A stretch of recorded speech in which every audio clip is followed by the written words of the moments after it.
Good afternoon, Gator families. My name is Alexander Keene. Thank you so much for joining me as we talk about what's going on in ELA as we end our third week of virtual learning.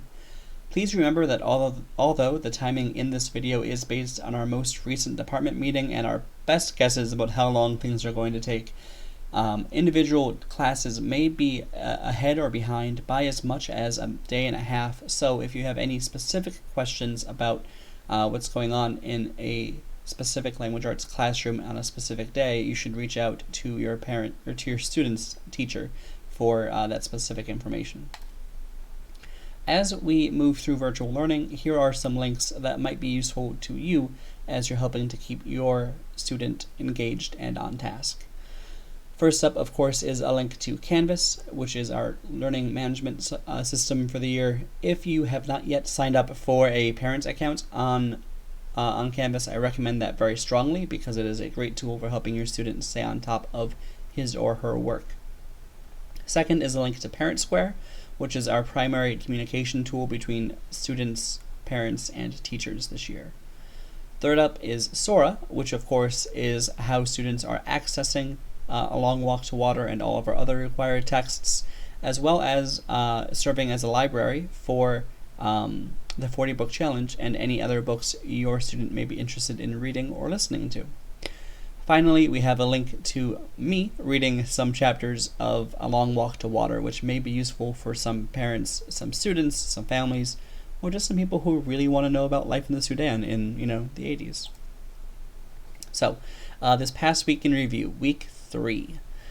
This past week in language arts, most of our time was taken up with our mid-unit assessment. This district-wide test took classes between 2 and 3 days to complete, but that was mostly due to technology issues at the district level. We're looking forward to our next assessment happening real soon, where we're hopeful that those issues will have been resolved for us.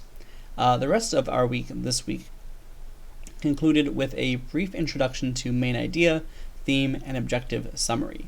We also read chapters 6 and 7 in our novel. For our upcoming shortened week, students will be delving a little bit deeper into how theme is developed in a story and how to use that information, along with central idea, to write an objective summary.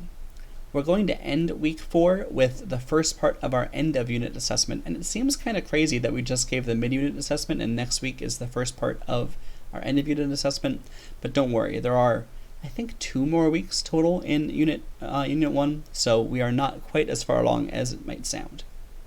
This first part of the end of unit assessment, is significantly shorter than what we just did. That one was, I think, 6 questions, and question 6 had like 5 parts. This one is just 3 or 4 multiple choice questions. It is significantly shorter.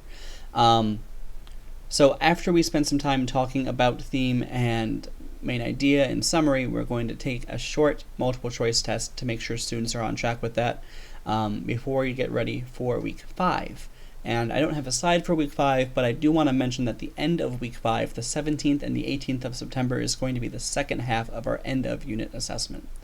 That assessment is going to be a very different form of assessment. We're going to be doing a virtual version of what's called a Socratic seminar, which is a discussion protocol where students spend a significant portion of time discussing a question or a topic or a theme from a book, using evidence from that text to support their ideas.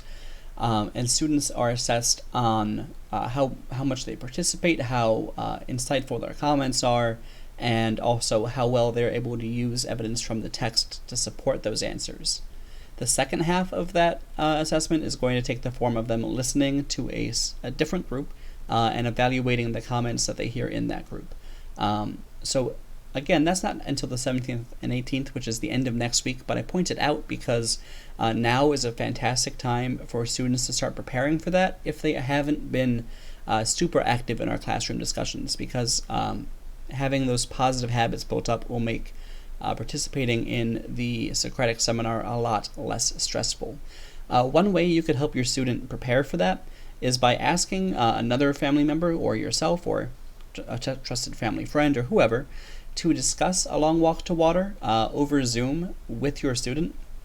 Ask your student to practice having their camera on and facing right at them, because we do need to have their cameras on and pointed at them for this activity, and to practice using evidence from the text, using specific page numbers, specific details, that type of thing.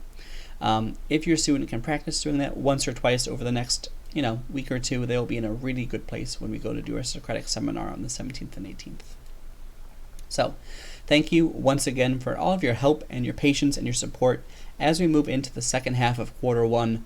We've been really enjoying getting to know all of our students, and on that note, Mrs. Rim has asked me to remind students that they will need to bring a favorite photograph with them to their SEL blocks on Tuesday as part of a community building exercise. So again, a favorite photo to their homeroom class on Tuesday. I really hope you enjoy the rest of your weekend, and until next time, be well and do good.